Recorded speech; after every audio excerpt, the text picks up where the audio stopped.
خبره دا ده ماما چې د پیرې خبرې مه کوئ. د یو کوچي او د خاري جګړه وه چې جګړه وه نو د خاریانو له خو لږ چل ورځي که نه هغه به خپکې رنګتی ورته واچولو خلاق چا کوچی بیا راوغورځول هغه به ورته چې یو ور رازق سي چې بیا به ورته رنګتی واچولو خلاق کوچی بیا راوغورځولو بیا به یو ور رازق سي چې بیا بیا رنګتی ورته واچولو بیا بیا غاب راوغورځولو خاریانو ورته وي چې کوچي کاکا څه دي وهه نه دومره غټ دي او غورځېدلې دي هغه ورته خاره کاکا په غټوالي مې مسه غوت ایمان مې نسته ایمان مې نسته نو مونږ تمې شته ایمان مې نسته مونږ ایمان ښځو یوړو مبارکم شه نن ستا ملکې چې جومات جوړېږي په سره کې کټه چولی واچوئ رونو جومات له چنده واچوئ رونو جومات له چنده او چې ستا کور جوړي کټه چوئ بار په سره که جومات له چنده چرته پوزې وشلېږي او جوړې یا بل پوزې ورته هلي جومات کې به آواز شي رونو پوزې داره شوي دي چنده واچوي څوک به روپۍ واچوي څوک پکې کابلی روپۍ هم ور واچوي نو په خدای ټیپر خرڅوي چې ما هم روپۍ چنده ورکړه جومات صفونه وته دلته هغه تیمر ګړی کې جومات جوړېدو یو سړي ته ما ټلیفون وکړو مل دې جومات کې ستا پلار هم لمونځ کړی دی او پیسې راولېږه که دا ځان دې روغ پکار او ښه دولتمند دی ویل بس نور به مې خیال ساتي مولانا صاحب خو سبا سړی نه راغی اول 1 لک روپۍ هغه رالېږلي 4.5 لکه روپۍ مې 15 کسانو نه اخیستي دي په زور پر ځای نه راکولې یارېده رانه خدای خبر که ثواب یې شوي دا صرف دا وجه وه چې هغه جومات کې چونکې زه طالب پاتې شوی ما پکې وظیفې خوړلې وي زمونږ استاذ پکې و جوړ شو خدای ښه جوړ اوس بل نظام به ګورئ که خیر 15% دفترو کې به ښځې وي په تاڼه کې SHO به هم ښځی تاڼېداره ښځه به تاڼېداره شته اوس هم خو بار به روزي SHO به تاڼېداره ناست دی کیس پیش شو بجلیګر ملا به م ځي ورته به SHO صاحب سلام علیکم دا پلانی کار دی هغه غولانځوره به ناست دی دغه دا مونږ به ورته خپل فریاد کوو نن په داسې ملک کې ته اوسېږې چې تا انتخاب د چا وکړو نو خپله ښځه او لور دی په ډاګه راوایستې او پردو سړو ته دې ورغاړې ایستې تاسو به خپل شرمونه وګورئ چې په شرمېدلي به څه شرمېږي د چا ښځې لونه چې بار ګرځي هغوی ځان ته معززین وایي معززین که هغوی سره لږ څوک چیرچاړو کي و یاره د چې شریف سړي لږ عمر تنګ وي دا ټول وایي کمینه خلک دي دا مونږ کمینه یو دا معززین دي چې د چا ښځې لونه شاملات دي تاسو خیال راغی تماشې به وکړئ د ځان څنګه چې کوئ هغسې به در سره کېږي عزیزانو نن ټول ملک چې دی د خدای په عظیم قهر گرفتار دی وقتی طور مفاد ګوري وقتی طور اوس 15,000 روپۍ ورکړه د دې شاخۍ تاخۍ زامنو ته چې دلته دفتر کولاو کړي او زما ډولکي غږوئ په دې سړک وګوره دفتر به کولاو شي او ستا ډولکیا به هم غږوي او ټیپونه به هم غږوي او ګډېږي به هم او ستا زندهباد او مردهباد چغې به هم وایي او ګډېږي اوس 15,000 روپۍ اوس دې ته ګورئ که تا نه ښځې سوال وکړو په کور کې چې پیسې راکړه او تا وله 1 روپۍ راوویسته دا ښځې به تا په کور کې پرېږدي قسم په خدای دی چې دلته د یو ښځې یو سړي سره جنګ و ښځې ورته ویل ته سمېږې نه بس ښځې د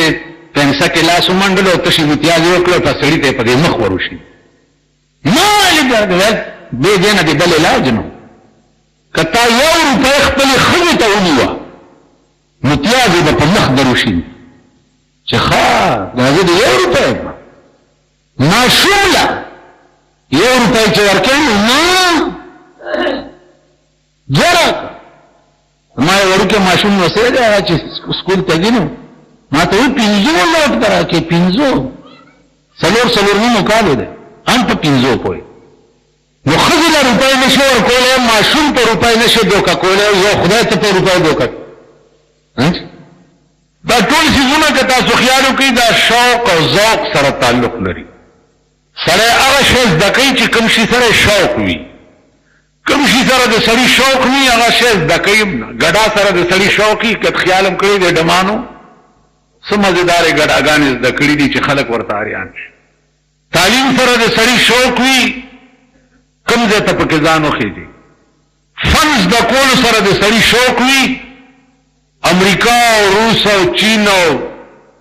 برطانیا او جاپان وغیرہ وګوره،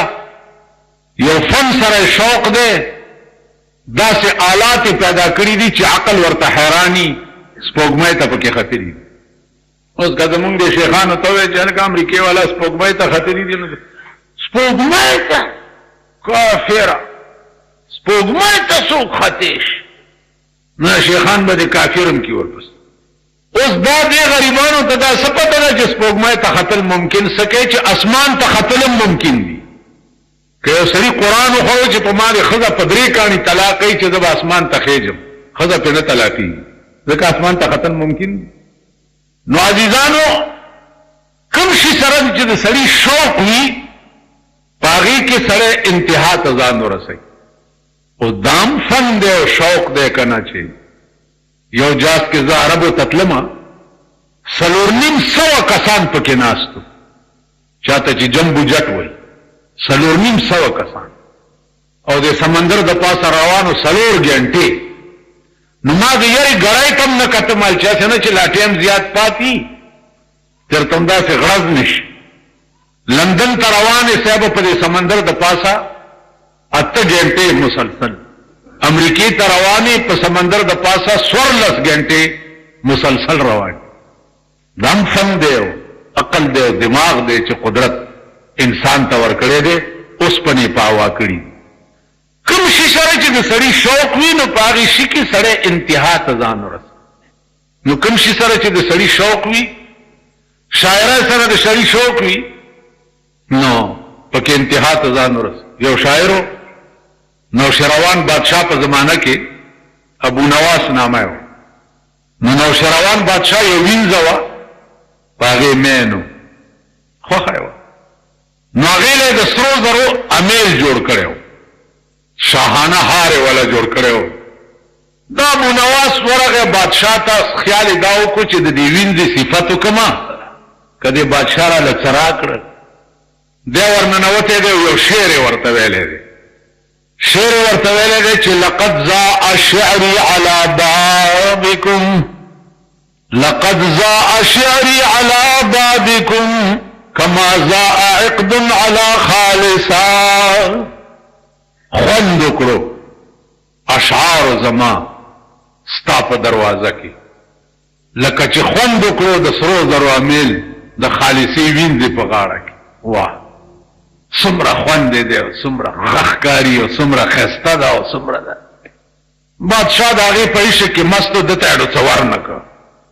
دیم چې راووتو نو په دروازه د پاسه یې ولیکل چې لقد ضاع شعري على بابكم كما ضاع عقد على خالصه. ضایع شو شعرونه زما ستا په دروازه کې لکه تا چې ابس کړی دی د سرو زرو امیل د خالصې په غاړه کې. نو ما شعرونه داسې ابس شو لکه تا چې د سرو امیل ابس کړی دی د خالصې په غاړه کې. نوکران ورننوتل، هغه شاعر خو دا ولیکل په دروازې د پاسه، ور راوینځئ چې ورمنډه یې کړه راوینیو چې بادشاه دې غواړي. دی چې ورننوتو نو لقد ضاع عین که خیال هم کړی داسې لاندې خپه غوندې وي که نه، عین پېژنې څه شی پېژنې؟ ما تا ته نه وي چې دا بوډاګان ما ته مخکې مه کښېنوي په قاعده کښې. وایي توره ږیره مې شوه سپینه، زه حیران یم چې رحمان لا نه عاقل شو نه بالغ. دا زمونږ زمانه ده،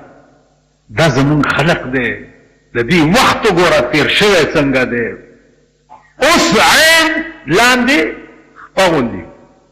دا شاعر چې دننه تلو نو پوه شو چې ما خو نیسي، نو دا عین نه لاندې نه خپه میټاو کړه. خپه یې داسې په ټوټاو مګله او میټاو یې کړه، نو چې خپه د عین نه لرې کړي نو پاس حمزه غوندې پاتې شي.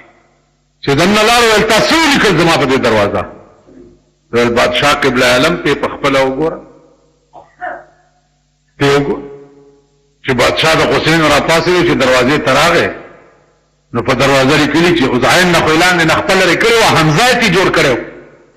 نو چې لقد زاء شعري على بابكم خوند کړو شعرونو زما ستا په دروازه کې کما زاء عقد على خالصه لکه خوند کو د سروا میل د خالصې په غاړه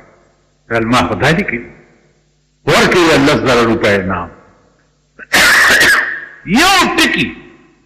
انسانی عقل دې حد تر رسیدلو په عربو کې چې یو ټکی ورانولو سره به دنیا په بل وارول اوس ګوره زاع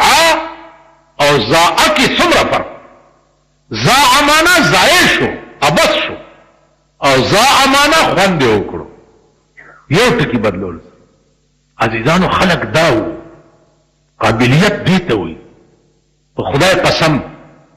که تاسو د عربي لغت لپاره عربي اشعار وګورئ عقل بم حیران شي عقل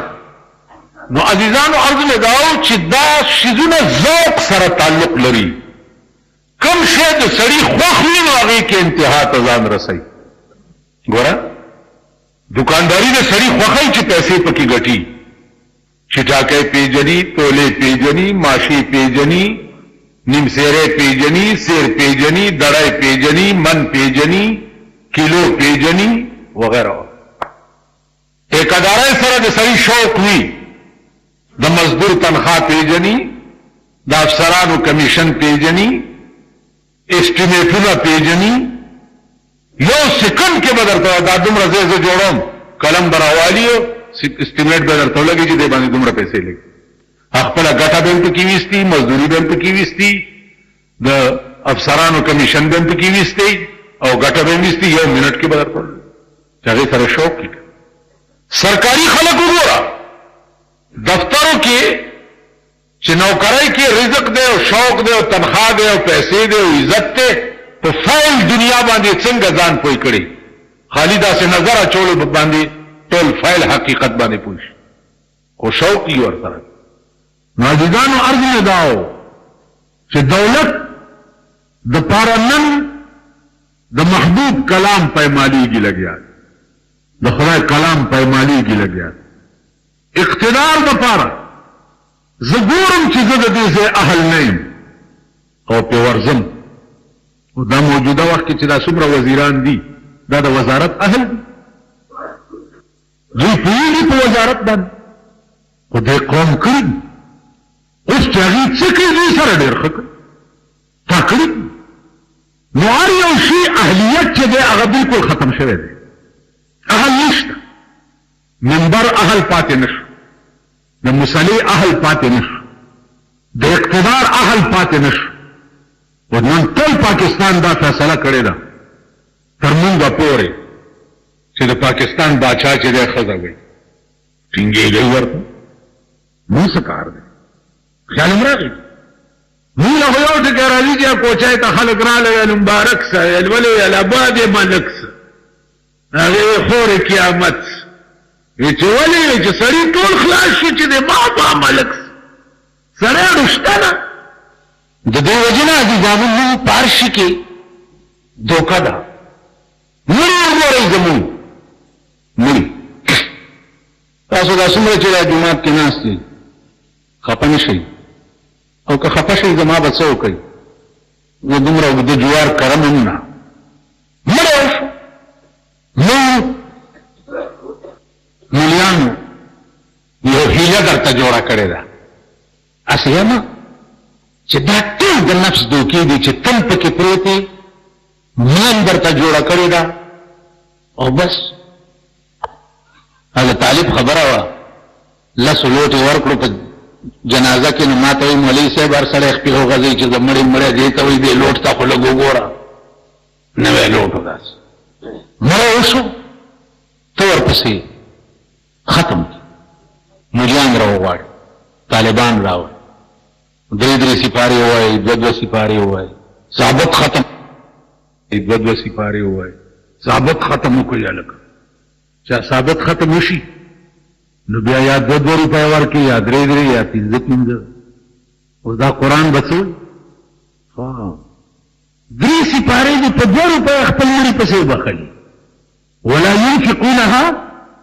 في سبيل الله يكنزون الذهب ولا ينفقونها في سبيل الله اغا ينفقون في سبيل الله دیتا زي ځای کې ختم کې اتفاقی ګیر شو چې ګیر شو مال هم 3 سپارې راک ما هو پکې او رکو ویلو سپارې مې ټپ کړو کې مې په دې ختمونو کې یو مشر ایجنټي څومره پاتې دي تاسو مړ ویلو تاسو مړ ویلو ما ته چې تاسو مړ باندې پورا دي ول نه کنه دا خو پورا کول غواړي مچپ بزغلش دې سپارې خو ډېر لوی شی دی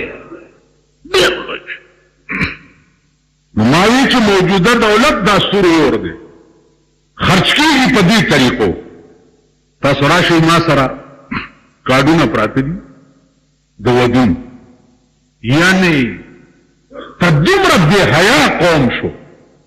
چې دومره احساس ورته نه کېږي چې دا ملا دی دله دا کارډ لیږل مناسب دي که نه دي نو د ډمو فوټوان دي پې باندې د ډمو یو کارډ دی چې هغې له د مغولو د ډمو فوټوان را پیدا کړي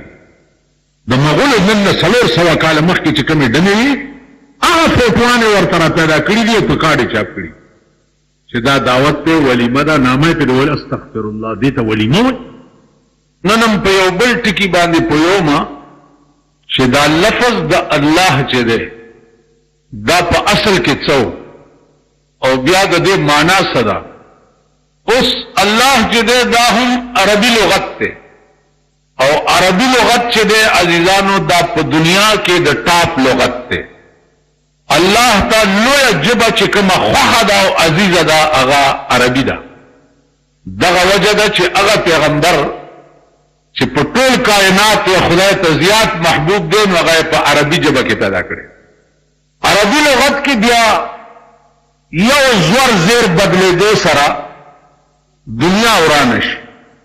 لکه تاسو په الحمد کې وایي انعمت علیهم ته باندې زور وایي او کچا داوی چې انعمت علیهم نو کافر بشي دا انعمت د زور نه دی که پیخ کو د زور معنا دا ده چې الله چې تا په انعام کړی او که انعمتو دی کړو پیخ دی کړو نو ما په انعام کړی دی نو ځان ته د خدای وایي نو کافر بشي اوس الله تاسو مونږ ټول منو وایي اوس خپه نشي دا جماعت کې چې څومره ناست یې دا مچر خیال کم راغلی دی چې دی الله تا الله ولی وی یا دا الله په اصل کې څنګه و دا غي معنا بیا څه ده خیال کم راغلی یا پیغمبر ته پیغمبر ولی وی رسول ته رسول ولی وی دا رسول الله صلی الله علیه وسلم انتخاب د نوم د محمد ولی وشو مور ته په خوب کې ویلې شو چې ستا خېټه کې ماشوم دی چې دا پیدا شي نو محمد نامه به پرېږدي اوس د باندې محمد نامه انتخاب ولې وشو د دې محمد څه معنا ده دا څیزونه ټول چې دي ذوق او شوق سره تعلق لري زما عزیزان لفظ الله سره د مسلمان قوم شوق ونه دا درد به پړه کې پیدا شوی دی چې زما 48 کاله د مولاتوب شو په 48 کاله کې زما نه یادېږي چې مولا خلاص کوي چې طالب معنا پوښتنه کوي چې د الله څه معنا ده اني خلاص استاد وایي چې کوم ذات ته بني ته پیدا کړي اخیری انجام او اخیری وجود استاد ذات دی او تا داغی په نامه کې ریسرچ تر اوسه نه دی کړی چې دا الله په اصل کې څنګه و او بیا الله ورته ولی وی دا سوچم کړی یا دینه پس به وکړي یو خبره و ما و امر نه څه وینن بجلیګر مولا څه د الله ټکی کې لګیا او الله په پوی نشو بس بوي د الله ټکی کې لګیا او الله په پوی نشو دا به یادوي الله په اصل کې الہون مصدر دے د باب د سمعنا او د الہون معنا چې دا حیرانی او درماندگی ته وای څه شي ته وای حیرانی او درماندگی ته وای الہ لفظ معنا حیران کون کے حیرانون کے اور درماندگی لفظ سے ترجمہ دا پختو کی درماندگی سے ترجمہ دا انلی تو زننا السبا کی دینا خو خبر یہ چی بے نظیر او موری پہ جنگ شوی سار وقت امتزان خبر کری دینا خو خبر یہ چی نواز شریف ویلی دی چی کما خزا دا مور پکار نرازی نابا دا قوم سا پکار راشی دا طول ملک تی خبر دے واللہ کما تلا پتہ لگی ذکر دا اخبار گورم نا او دا قوم تی سار وقتی خبری چنن بے نظیر دا ویلی دیو مور دا ویلی دیو نواز شریف دا ویلی چی ور سرم شوق دے او دا درماندگی لفظ سا ترجمہ دا درماندگی یو مانا دا الہون دا حیرانون کے او دوما معنی دا درماندگی لفظ بس دا کوئی بلی جمعی لبرازی کی نیچے رانش واخر